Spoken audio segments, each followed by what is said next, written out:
This is Stephen Butler. I'm the president of the Richardson Historical and Genealogical Society. Today is Thursday, October 12th, 2023, and I'm here at the First United Methodist Church in Richardson, Texas, with Frances Long, a past president of the society.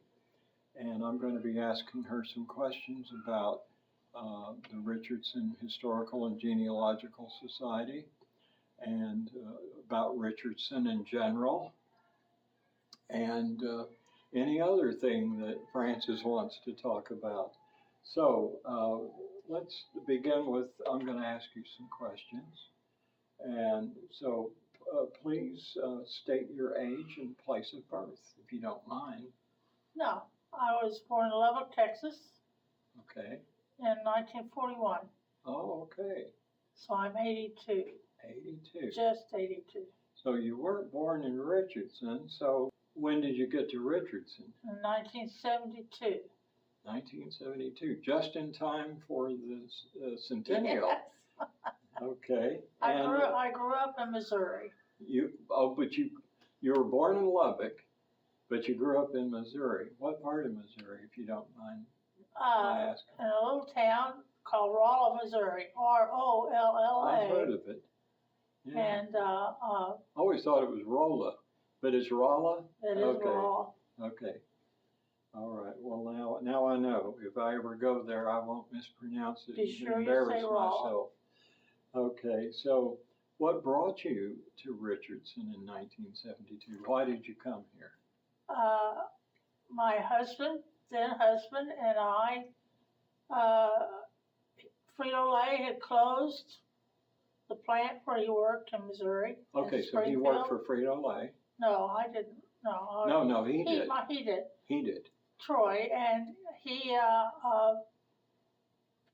came here to work for a company in Dallas, and we thought we were going to live in Corpus Christi. We transferred back to Dallas, and Frito-Lay, he worked here for many years, and I had lived in Fort Worth as a child. Oh. For when my father taught for TCU for the Navy. Oh, interesting. But when we moved here to Texas, we had 4 children. And about a year later, we had a 5th, or he had 3 stepchildren. I raised some children. Oh. Anyway, and that's how I got here and joined this church within a month or 2 and became active, and almost immediately they wanted to celebrate their 90th birthday, and I volunteered to find the archives that nobody knew where they were. I see. But we found them in the attic. And now you've got them in this room behind me. Well, see, this church was built in 2006. Right. The church used to be on Beltline. Right. That's where we found that's where we celebrated our 90th birthday. Then we celebrated our 100th birthday here. Oh, okay. At this campus. Okay. So, sounds like a lot of work that you put into. I'm sorry? That's a lot of work you put into this archiving over the years. Well, we'll get back to that in a little bit. I have some questions here now. That are specific to the Richardson Historical Society. So let me see here. You weren't a charter member, obviously, because the group started in 1970, and I didn't see your name on that list anyway. I looked. So when did you join the Richardson Historical Society? Do you remember? Right after they had their celebration in, 72, I think? 73. 73.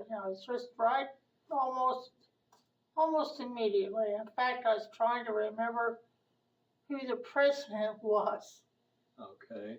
When I joined, I could see her face. but I can't remember her name. Well, unfortunately, I don't have the group's archives here, so I can't tell you either, Oh, just off the okay. top of my head. And I was president until I had to go to work, and Mindy Rabelais took it over. Right. Now, you were president on 2 different occasions, 1986 to 89, according to the records, and then again from 1990 to 1993. And my understanding is that you took over from Frances Bell, Yes. who had been elected in Yes. 1989 because she had ill health, and Yes. you were vice president. Is that correct? Yes. Okay, so you took over and you served out the rest of her term. And before and after being president, you held other positions? Well, I helped with the oral history of Richardson, I wanted to ask which you was about a big that. job, and we did a lot of research. We tracked down the homes of where people have lived, the original members. We went and kind of drew a map of Breckenridge. I interviewed several to learn, because still in 1986, there was still enough of the old timers around that we really had a lot of neat history still here to hear. And I knew what the oldest buildings were. I heard stories about the ice house and about the parakeet that would always greet everybody, and things like that. The parakeet, was this at the ice house? Oh, But okay. anybody, he always knew when somebody was coming in, because the parakeet would usually say, "What do you want?" Okay, this is Morris's ice house, which is still standing. Yes. Today on East Main. What did the bird say when people came in? What do you want? Oh, really? Or who are you? What's your name? Something that was very shocking, usually, the tone of voice. Right. Not good morning, may I help you? Right. That's funny. I hadn't heard about that. That's new to me. Okay, well, we'll get back to the research here in a minute, but I wanted to talk to you about something else. I have printed out several copies of some of the minutes from the meetings of the Historical Society, both before and during your presidency. And I saw that on a few occasions you actually gave the program. And I wanted to ask you about some of these. Okay. If you remember. So this is from April 26, 1981. Okay, so this is when you were a member, not a president yet. And it says, Frances Long gave us a very interesting history on early Richardson.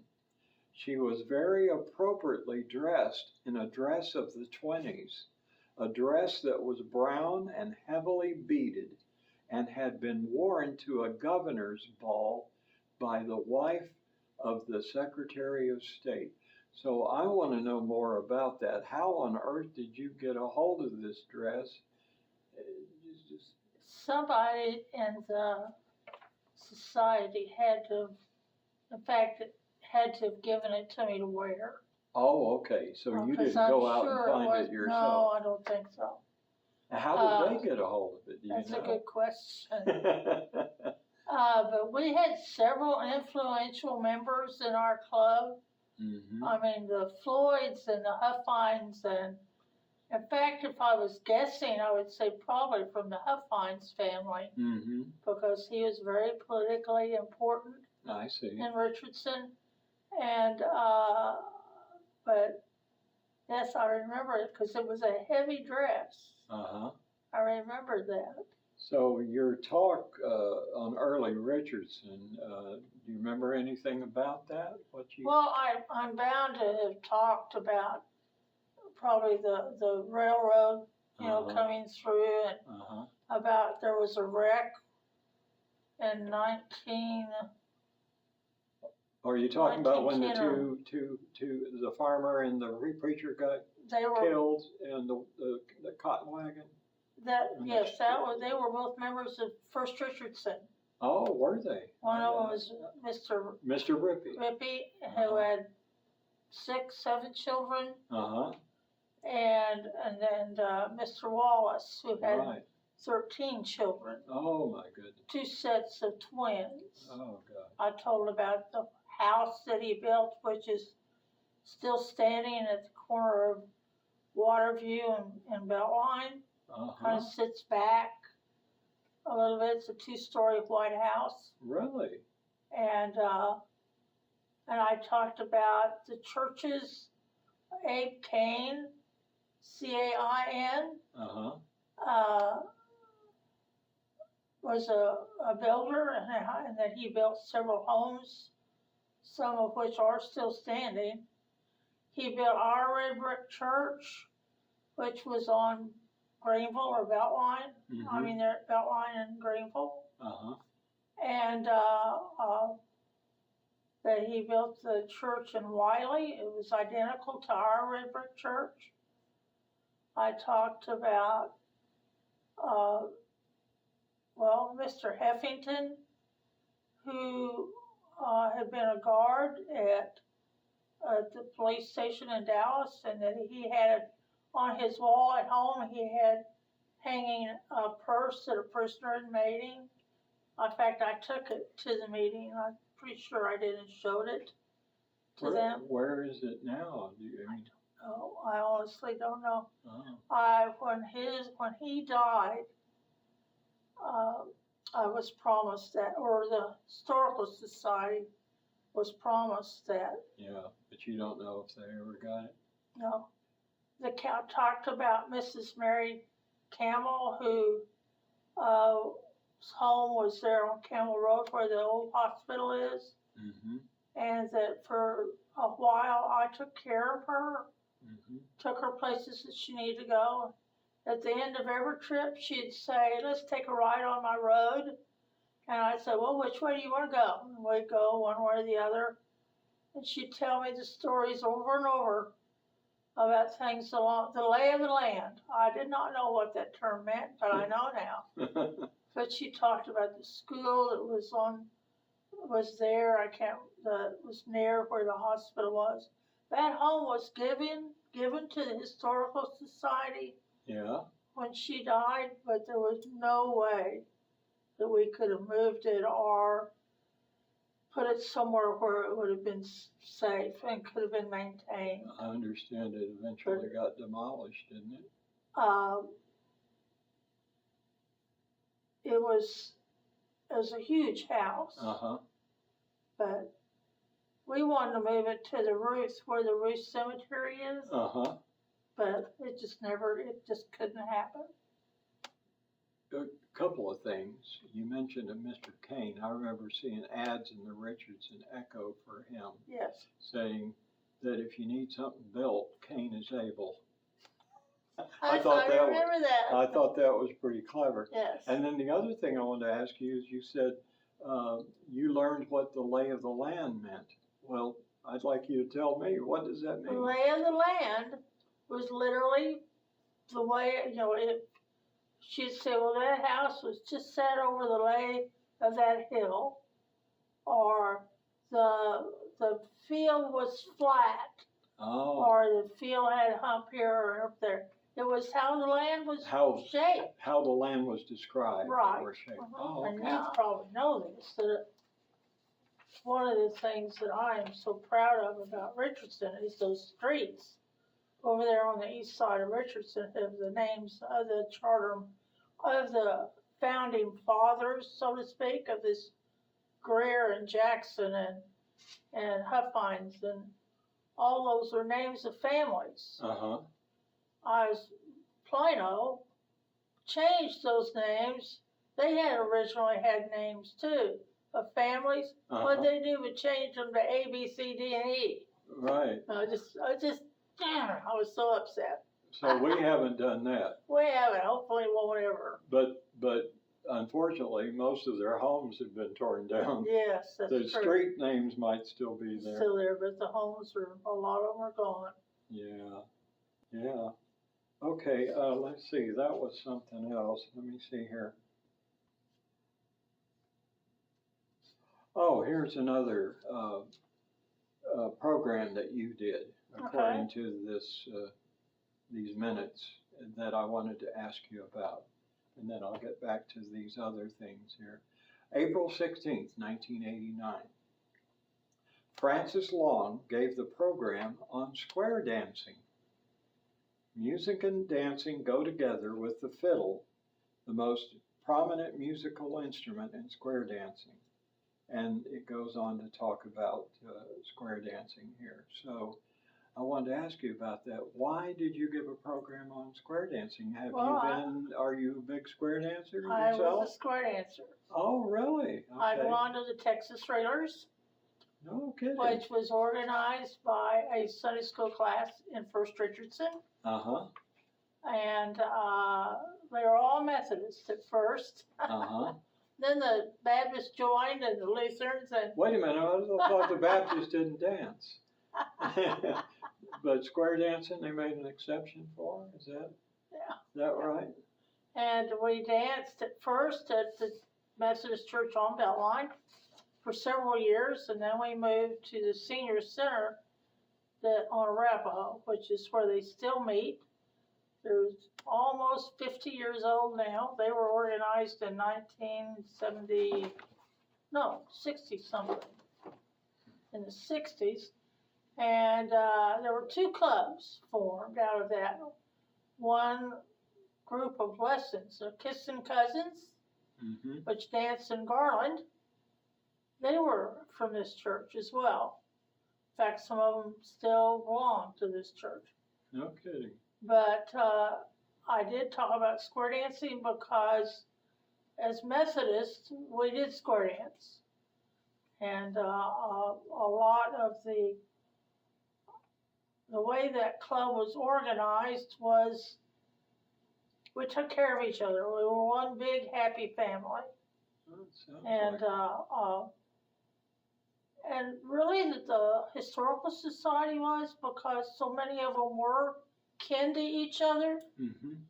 And it was a special group of people that took care of each other. We did things together. And that's what the square dancers do, is they party together and they go to their members' weddings and funerals and whatever, take trips together. Oh, so you're an expert on square dancing. Okay, well, I want to ask you about another program. It says here, January 16th, 1992. President Long gave the program for the afternoon on the Peters Colony settlements in the western part of Collin and Dallas County. And the book she used for her talk was Seymour Connor's, The Peters Colony. Seymour Connor's, The Peters Colony in North Texas. So do you remember giving that lecture? The things that I talked about was Preston Road. Okay. And it was used as cattle drive road. And how I got started on that was there was a little town that existed that was called Preston, Texas. And it was right up on the river. On the Red River. The Red River. Yeah. And you could go, and there's still a historical marker up there that tells a little bit about it. And I kind of just followed the trail that would have been kind of Peters Colony. And just talked about, again, the lay of the land, where was what, and where people settled and why they settled in that location. And that's really all I can remember about it. Do you recall any programs you might have done yourself other than these? I probably, at one time or another, gave history of the churches of Richardson, because I did do a lot of that. And I talked about like where the churches were located was there on Beltline altogether, practically, and talked about this church moving to this side of Richardson, and people complaining about, we'll never grow over there, we'll always be on the east side. Well, duh. Look where they are now. Right. And I'm sure I did that, and then I think I talked about, I know I talked about the Wallace family, because I knew them the best. And Clifford Huffines was still living there. He did programs for us, I think. Yeah.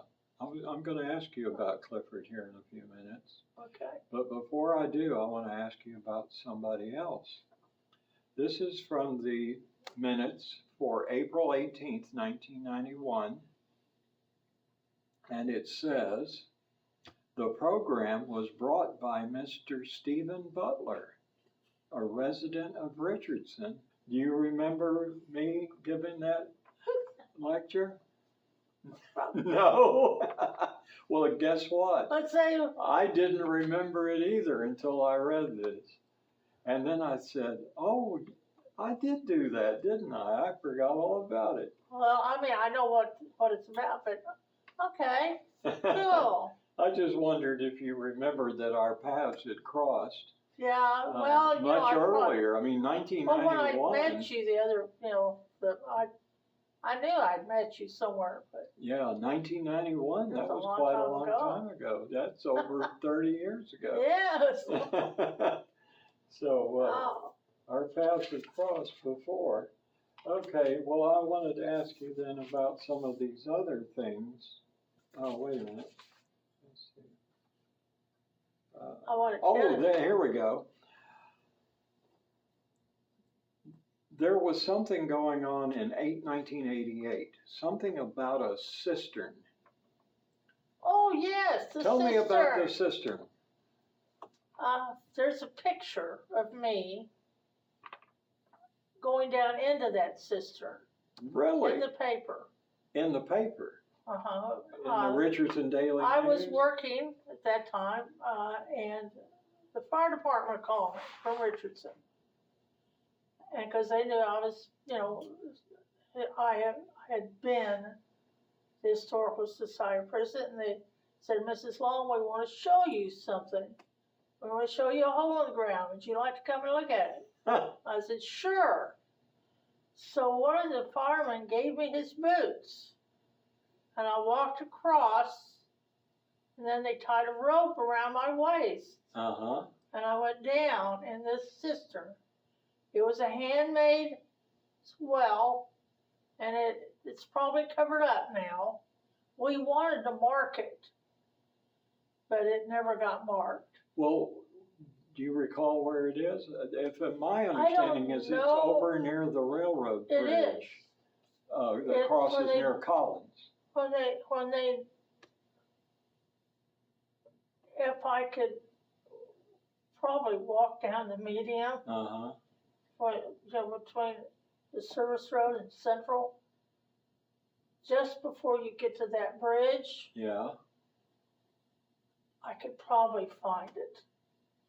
But is there a top on it or something? There is a top on it. No, they filled it up. Well, I heard they filled it up with sand. Yeah, I heard because they asked me, how's the best way to preserve it? I said, well, you don't want to put cement in it. I said, put sand in it, because that'll give. It'll give that way. Yeah, that sounds like that was one of the most exciting days of my life. And you're the one who advised them to do that. That's good. That's good. That's good. And this was a cistern that was, if I'm not mistaken, used by the railroad. Yes. For water. I read about this somewhere. And it's still, a spring still runs through it. Oh, really? It's still an active. I'm assuming it still is. Do you suppose there was still, at one time, maybe there was a railroad water yes, we're pretty tank sure there or something? We're pretty sure there was. Oh, okay. And if it is still, it should still be on a map. Yeah, well, I've seen a sketch map, Oh, a okay, sketch map that shows about where it is. okay. I haven't looked for it myself, but I think after this interview's Oh, every over, time I I might drive- go look for it. Every time I drive down there, I think about it, of course, Yeah. and wonder, you know, if it's still, I don't remember the reason why we couldn't mark it. Uh-huh. I think it had something to do with the new highway that was coming through. Oh, So, that could be it. Oh. but, oh yeah, that was fun.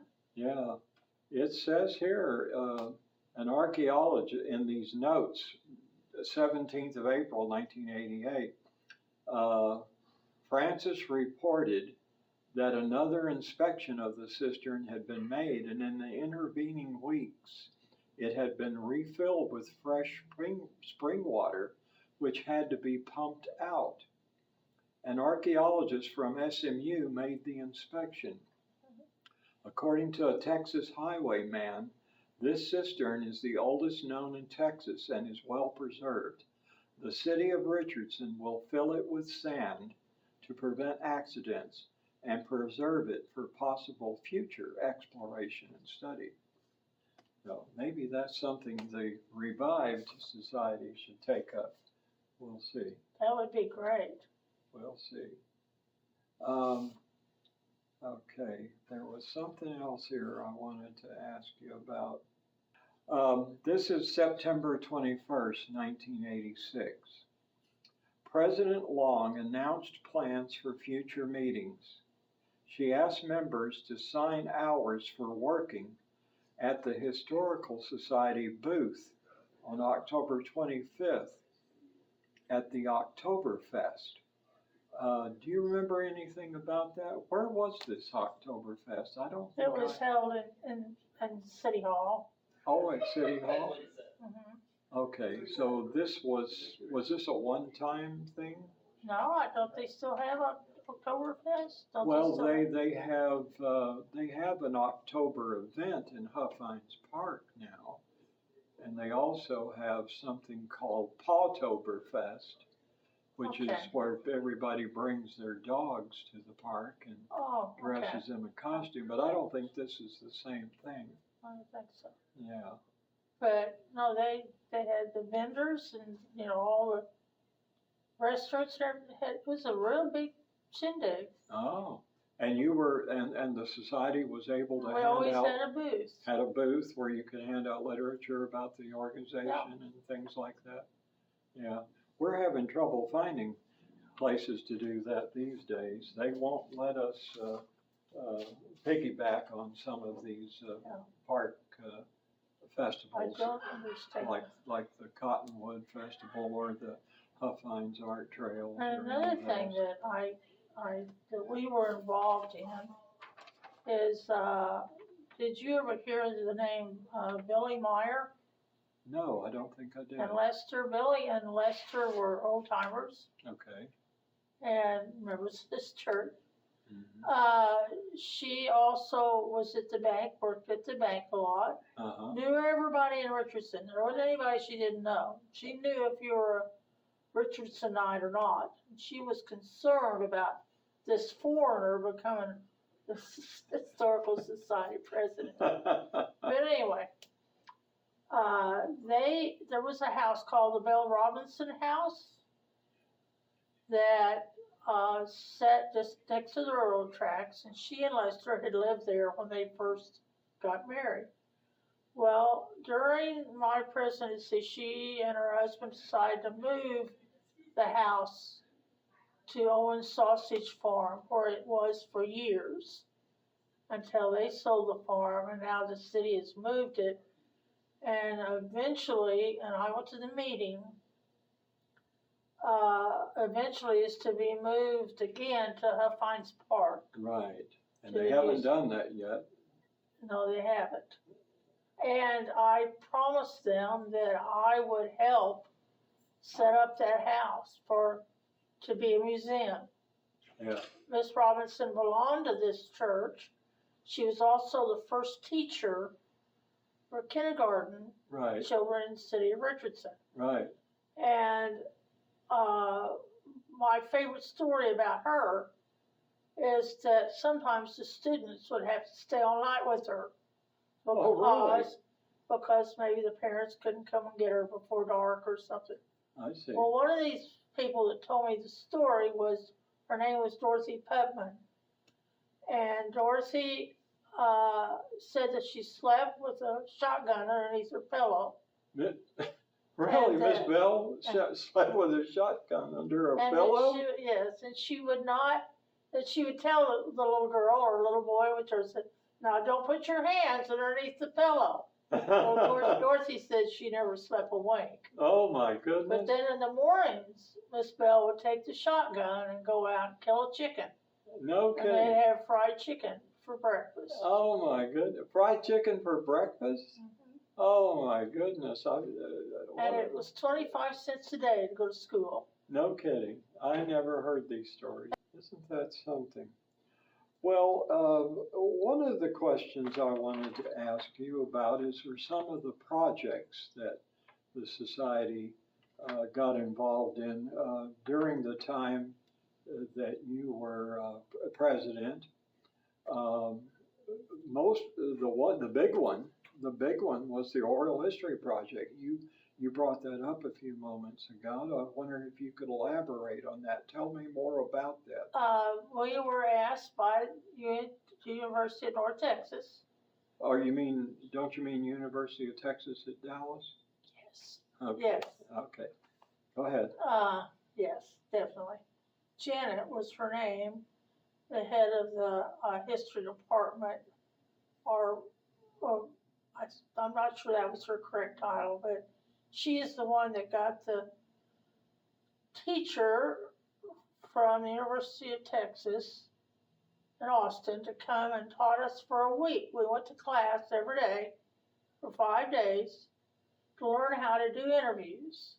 When you say we, all the members of there the were society? Several of us. No, okay, not all of us. Just a certain group. But people like Dorothy Putman was one of them. Uh-huh. And I'm not sure who's some of the, but all of us that had any experience in doing oral histories or histories were asked to do it. And we each one had someone to interview. And of course, if you look at the oral histories in the library, it has who did the interviews. Right, those big books. Mm-hmm, big bound books, yes. Right. And so we did that, and then we were assigned people to interview, and I interviewed Wilbur Stultz. Okay. And I interviewed George Kemp. And my favorite stories about those two interviews is that Wilbur Stultz's wife, Wanda, sat in the other room. I was interviewing him in the kitchen, the table. Yeah. And Wilbur would answer my questions. Every now and then we hear her say, "That wasn't right, Wilbur. That's not right, Wilbur." And she corrected. So finally he got up from the table and said, "Excuse me 1 minute." And he went to the door and said, "Wanda, I love you, but I'm going to close this door." And then he talked about the state fair, about his family would show roosters, and about how they would take each feather and put each feather in a certain spot. I interviewed him twice, which you really weren't supposed to do. Oh. But he had so much Richardson in him. Really? That I just couldn't resist it, so I went back. George Kemp had a collection of clocks. Oh, really? When I got there, we had to turn off all those clocks. Oh, it probably was very noisy with the ticking. Oh, yes, we can hear that noise. And so, but he's the one that told me what the oldest buildings were, about where before they had a movie theater, they would show movies on the side of that building that's across. Yes, Okay. Anyway. I heard about so that. They were really fun interviews to do. I'm glad I did them. Oh, well, I haven't read all of them. I've read bits and pieces of some of them, but they're such big books. Now, did you make audio tapes too? Yes, Did you record yes, them? and then the transcriber at the school transcribed them. Oh, okay. So there's a printed version and there's also an audio version. I assume so, but they're And still, I was going to ask you where those might be. they're at the school, they're at the university. Because it would be interesting to digitize those and maybe make them Yes. available to the public. Yes, Oh, that's true. It's okay. another project you can do. Yeah, believe me, we're not short on projects. The problem is we're short on people to carry them out. The Blewett Cemetery marker and the City of Richardson marker were both erected while you were president, I believe. No, the Blewett one was before that. Yeah. A year before. The City of we Richardson was while you were president. And we did the one for the school building. That one was dedicated. The Wheeler School. You did that one too. That was dedicated during my presidency. During your presidency. So. Do you? And was that difficult to raise the money for those? Or? No, not really, because like I said, those years we still had enough of the old timers around. Mm-hmm. They wanted to do stuff. They were eager to do it. Uh-huh. And so yes, and they were capable of paying for whatever we needed to do. Right.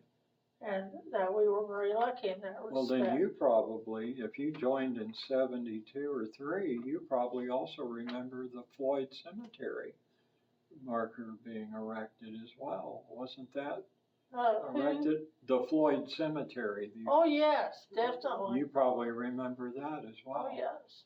Yeah. So those are 4 markers that the Historical Society had something to do with. Yes. I assume the church markers were done by the churches. Would that be correct? This church was Presbyterian. I helped do the Presbyterian one, and yes, they paid for their own. First Baptist, yes. I'm almost guaranteed that the churches paid for their own. Right, but so the the Historical Society president would attend. Yeah. Oh, well, of course, yeah. But okay, so 4 of the markers are definitely Historical Society. There's another thing that you could maybe shed some light on. At one time, there was a room in the library in the basement called the Local History Room. Can you tell me anything about that, how that came about? Yes, it came about because we were getting so many people wanting to do research. Uh-huh. And they let us have that room. It was a good sized room. Yeah. Bigger than that. Or bigger than this. Oh yeah, definitely. And like I said, then we would man it. We would take turns spending hours down there. Wasn't it a certain day of the week or certain days of the week? Yes, we had certain hours. Mm-hmm. I feel like it was Saturday morning. I'm not sure about that, but and that's when we received the most of our material from families, like Clifford Huffines' manuscript for his book should be in our archives.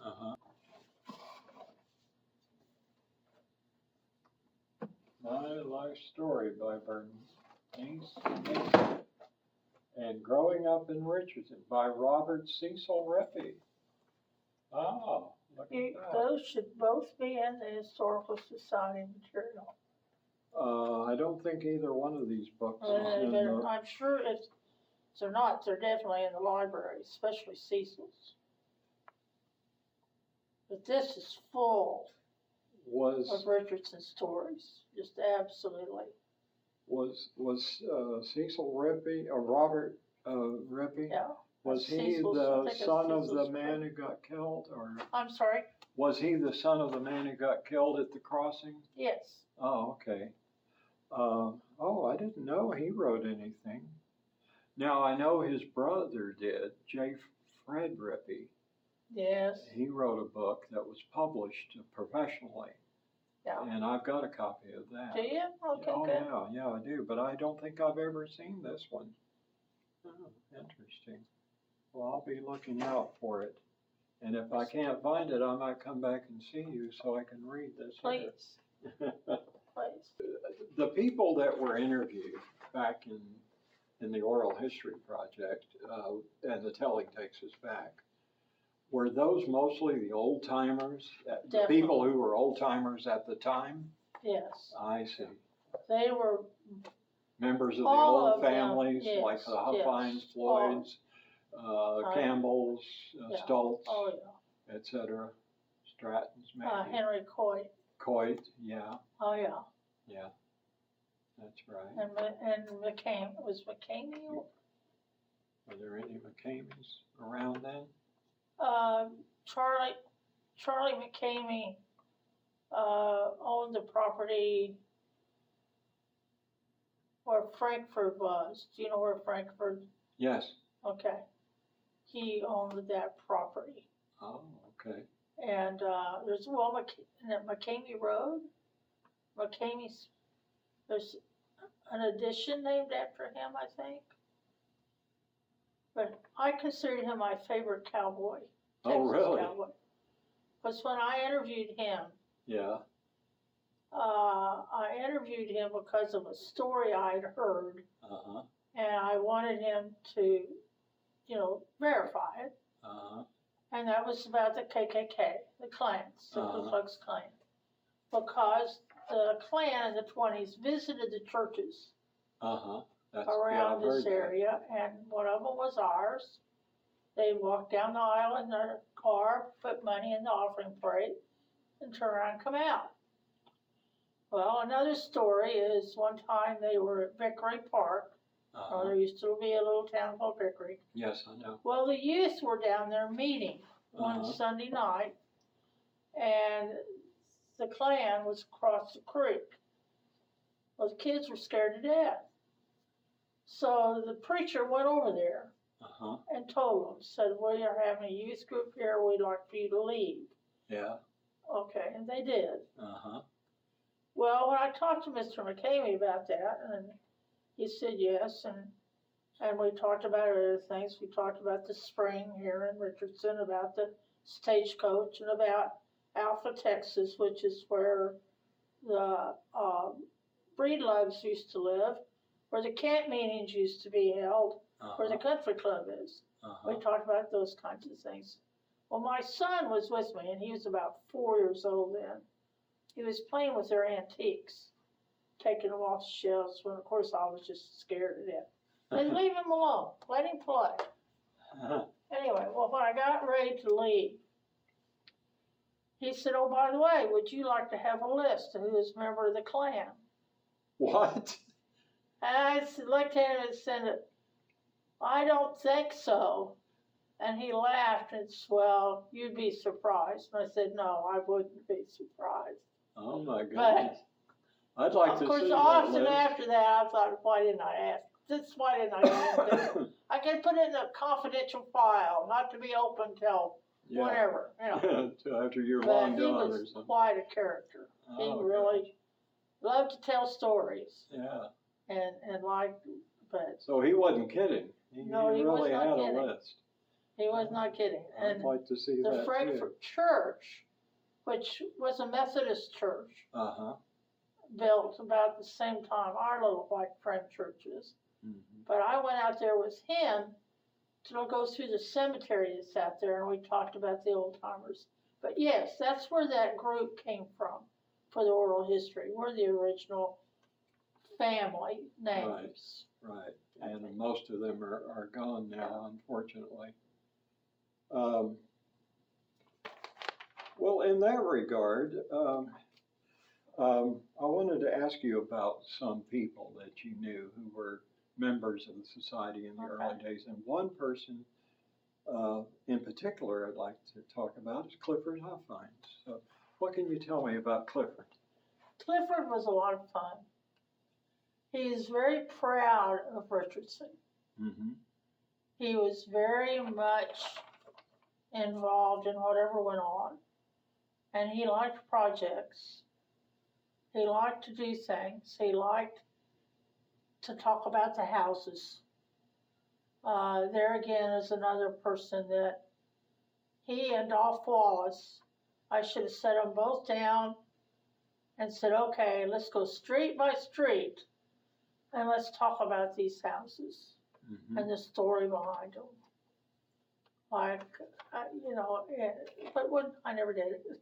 Oh, no. But he was always excited about anyone that wanted to do anything historical wise or preserve history, and he spent a lot of time collecting material. And of course, he died. Sometimes I would practically go to their homes to make sure the history was preserved. But I didn't his. Oh, gosh. Now, he actually is the one responsible for this historical society getting started in the first place. In the first place, yes. Yeah, it was basically his saying, let's do this. Right? When they were celebrating their birthday with Richardson that first time, 70. Yes, he was very much part of that. He was a driving force behind it and a sustaining member of the society for many, many years. Oh, right? yes. Yeah. Another person you may have known, Raymond Floyd. Did you? Yes, I do Raymond. Can you tell me about him? He was interested in maintaining the cemeteries a lot. He was instrumental in some of those markers. Right. I know he was in the Floyd Cemetery in particular, since that was his definitely, family. Definitely. And of course, Floyd Road is here off of Ella. It's named after his family. Sure. Because his home was right there. Right. And his brother, Jack Floyd, belonged to this church. And he played the violin. At a lot of funerals, a lot of weddings, and was very active. But Floyd, again, like Clifford, was very proud of being from Richardson. And it was farm country to them in a way still. Even after Central was built. They'd say, that was so-and-so's farm, or, we used to ride horses there, or, They could remember those days. Yes.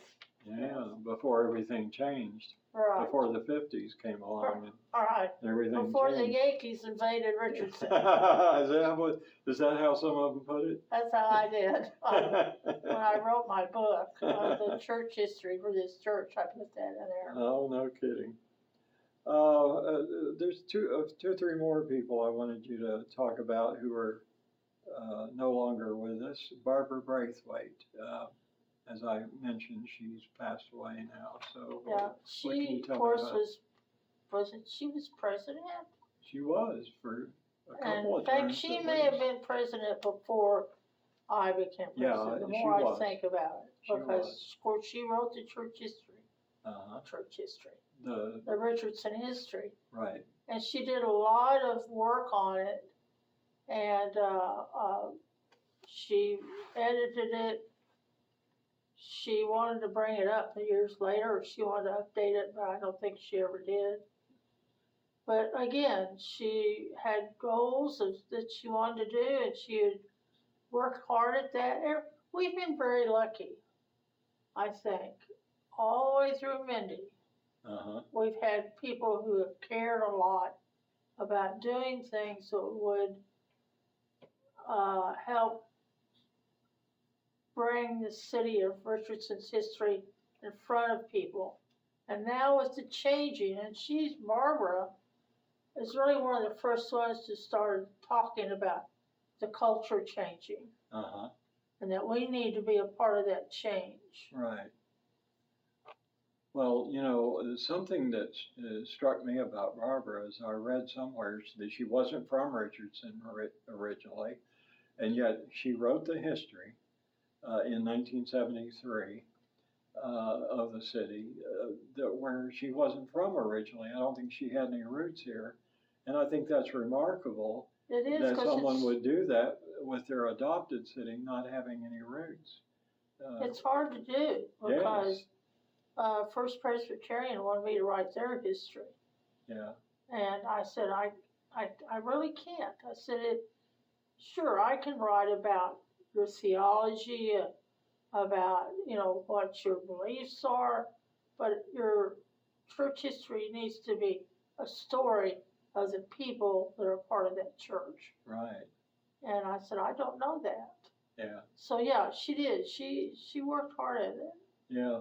I was a little critical of her in my own book because her book contains some errors, not a lot, but some, that I thought were the result of a person who wasn't a professional historian. I was professionally trained. I have graduate degrees in history. I was taught how to research and write history, and so I was a little critical of her. But there's one thing I'll have to say here on tape, but not tape. We don't have a tape. It's digital. Anyway, one thing I will say publicly that I took her to task for in my own book was who the town was named for. She wrote that it was named for E.H. Richardson, and that name got on that marker over by City Hall. Yes. Well, that's not who this town was named for. The town was named for Alfred Stephen Richardson, the secretary of the Houston and Texas Central Railroad, and there never was any E.H. Richardson. I looked high and low trying to find this elusive fellow and never could find him. But I was going through the archives of the Historical Society, and I found a letter from the Southern Pacific Railroad where she or someone in the society had written to the railroad asking who was our town named for. And it was the railroad's mistake, not Barbara's. Okay. The railroad wrote that the town was named for E.H. Richardson, a contractor. And I saw that letter and I thought, oh man, I was thinking Barbara had made the mistake and she was misled by the railroad. And you'd think the railroad would get it right. You would think. But I have a theory. Okay. I have a theory about that. They got that from a book somewhere, station names. The initials of the contractor who built the railroad in 1873 from Dallas to Denison, which included this, Richardson Depot.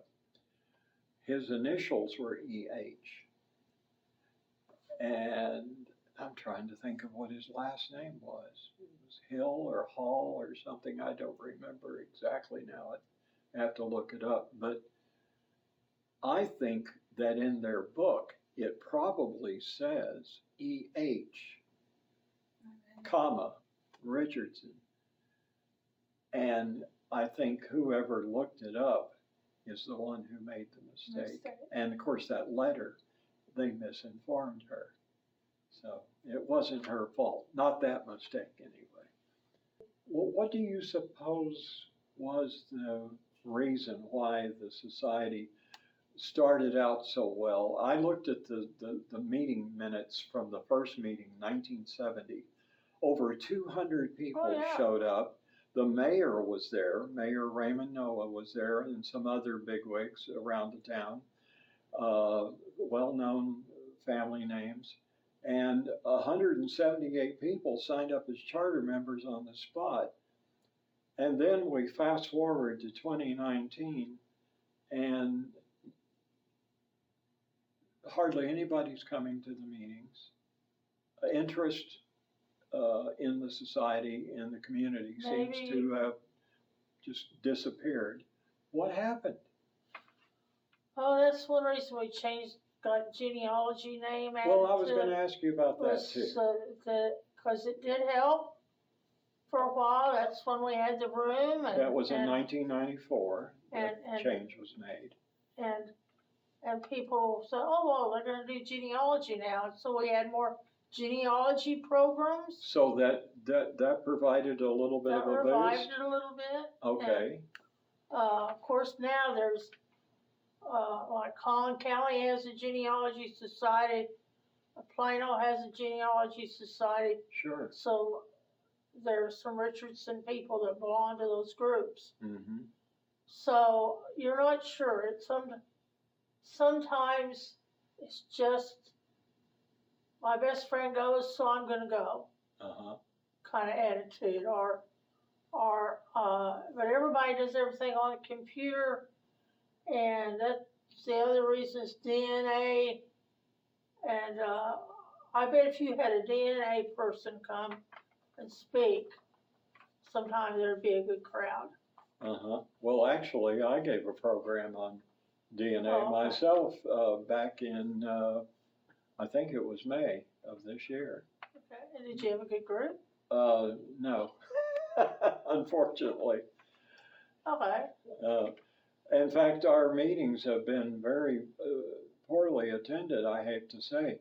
You know, and this is something that really surprised me, because when the society was reactivated a year ago, October of 2022, and by the way, you're the reason you're here. Yeah, you're the reason I'm here, because you came up to me after that lecture I gave in August of 2022, and you said to me, "Oh, hi, I want to introduce myself. I'm Francis Long. I used to be president of the Historical Society." And I said, "I've been meaning to join that." And you said, "Well, you can't." And I said, "Why not?" And you told me, "Well, they don't exist anymore, or they're not active anymore." And you said to me at that moment, "You ought to maybe see if you can revive it." And that's what put the thought in my head. You know, you've done good things, and Yeah. you know. Well, that's what I'm saying. Back in 1970, there was city and community involvement in a really big way. Yeah. And now practically nothing. And we're just not getting that But sort maybe of though, support anymore. you could also do kind of what I did from the saying that I would help with the Bell House. Mm-hmm. If that you all don't have a museum or research room anymore, okay? I've thought of that. Miss Bell's house would make a perfect museum of history. Oh, yeah. Or if and it's in good shape. One of my dreams would be to take the old bank building at 111 Main Street. Yes. And turn that into oh my gosh. A museum. I hadn't thought about that. Yeah, that would be perfect to me, a perfect place. Either that or Miss Bell's house. But the last thing, you've really kind of talked to this. You've already touched on this a few times, but I'm going to ask you anyway. This is pretty much the last thing. I understand you have a particular interest in church history. You've done a lot of research on that topic. So tell me about that. What is your position here at First United Methodist Church and all that? I am the historian and the archivist for this church, First Methodist. I'm also archivist for the South Central jurisdiction of the United Methodist Church, which consists of 8 states. No kidding. And those records are kept at Bridwell Library at SMU. Yeah, I know where that is. I just retired from North Texas Conference archivist, which I'm still historian for the conference, which consists of almost 300 churches. And I am also a professional researcher in that I help families within the Methodist Church do their family history. I help churches get their historical markers or write their church histories. So I spend a lot of time also cleaning up. I've learned what to throw away and what to keep. Mm-hmm. And I've been doing that since 1976. just a quick question. Do you have any professional training as an archivist? Yes, from other archivists. Not Okay. as far as going to college is concerned, university, no, but I've 'Cause I know worked, University of Texas at Arlington has yes, they did. a, I've worked under a lot of archivists at other universities, especially SMU, uh-huh. and his professional historians. So you've So, learned from the pros. When Bridwell wanted to hire me Oh, really? to be on staff, I have been for a while, but because I did not have a degree in history, Yeah. they wouldn't hire me. Oh, no. And yet, one of the professors said, she knows more right now than you and I'll ever know in a lifetime. Well, Because that's I've too been bad doing that But I love doing it, but I am getting to where I don't like driving down to SMU. yeah. And, Well, the trouble is trying to find a place to park around no, there. I have a permit. Oh, you do? Well, that helps. Oh, yeah. I used to do a lot of research at the Fondren Library. Oh, yes, top Special notch. collections. Joan. And I've also done a little research in the Bridwell, and I think the law library too. And yeah, but in my case, I didn't have a permit, so I always had to park a few blocks away Yes. and hope that I wasn't in a tow zone. But I haven't been there in quite a long time myself. There's so much you can do online now that you couldn't do in the past. Except, I'll say this about one of the professors at Bridwell, at Perkins School of Theology. He likes to send his students to me Uh-huh. because they come in with this laptop, sets it down, okay, where do I look it up? And I said, well, number one, you close the laptop and they're on the shelves. Because I said, one of the first things you need to learn, unless somebody's put it there, it's not there. Uh-huh.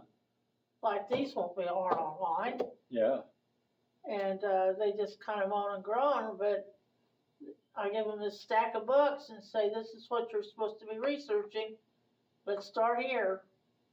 And they'll look and see if it's online. Yeah. But not everything is yet. There's a lot more than used to be. Oh, yeah. That's for sure. And there's more every day. Yeah. But it's going to take a while for everything to be there, maybe in another 100 or 200 years. Right. But I don't have time to wait for that myself. Me neither. My last question or so for you is, you've lived in Richardson for a long time, 72, so you've been here over a half a century. Yeah. Wait a minute, is that right? Not yet. Yeah. Almost. Well, yeah, this is 2023. That's 51 years. 51 years you've been here, so yeah, it just I'm flew an by. old timer now. Yes, it just flew by, didn't it? So my question is to you, you've lived in Richardson for a long time, so what do you like about Richardson? Well, everything I do is in Richardson, even though I live in Plano. Well, that's right, you live in I do Plano live now, in but you Plano, didn't but always live in I've Plano, always, did you? the first year we lived here, Okay, in Old Richardson, in fact. But we built a house in Plano. okay. But the kids wanted to keep coming here to school. But you've been here in this area. Oh, well, like I said, everything I do is here. Yeah. I mean, I'm here, like, I'm at this church 3 days a week. Mm-hmm. So, yeah, what do I like about Richardson is it's friendly. Okay.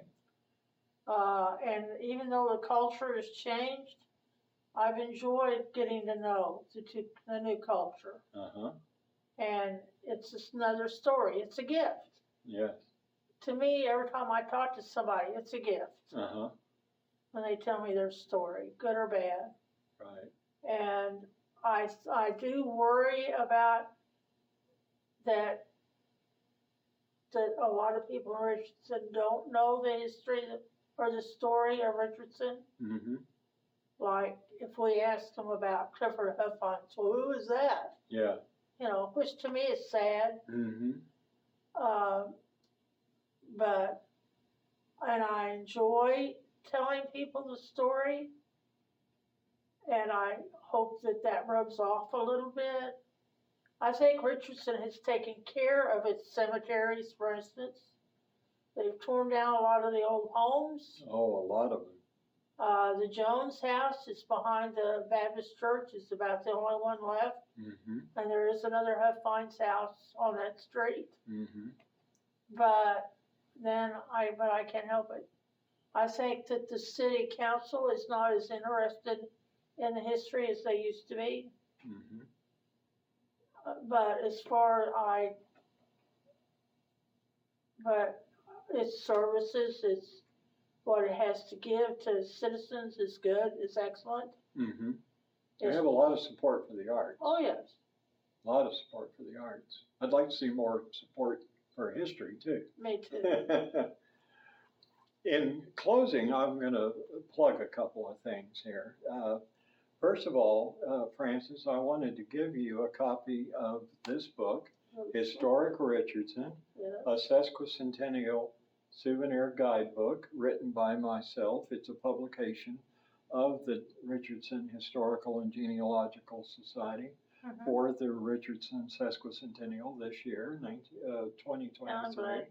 I appreciate that very And much. I've inscribed it to I you. appreciate that. And by the way, anyone watching this video can purchase this online for $20.23 this year Okay.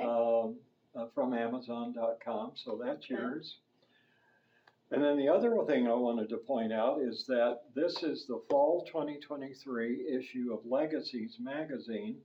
Legacies is a history journal for Dallas and North Central Texas. It's published. I really appreciate that. You're very welcome. And it's a joint publication of the Dallas Historical Society, the DeGolyer Library at SMU, Yeah. Old City Park, Preservation Dallas, and Preservation Park Cities. And in this particular issue, starting on page 12, is an article called Richardson at 150 by yours truly, Stephen R. Butler.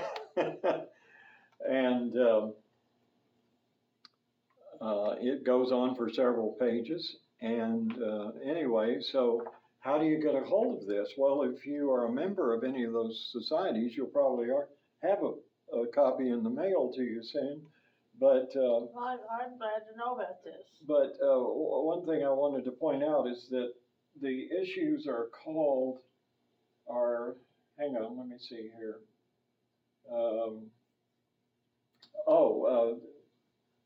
The issues cost $7.50 each.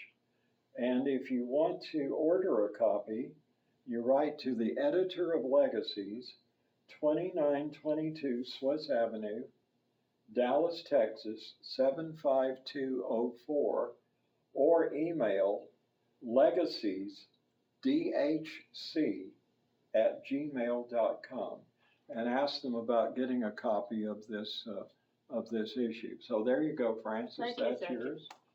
I will enjoy this. I did too, and thank you very Thank much. you. You're very welcome. It's Good luck. Somehow, the next time you have a meeting, ask everybody to bring somebody like they do to church. well, I've thought about that. That's a good idea. Yeah.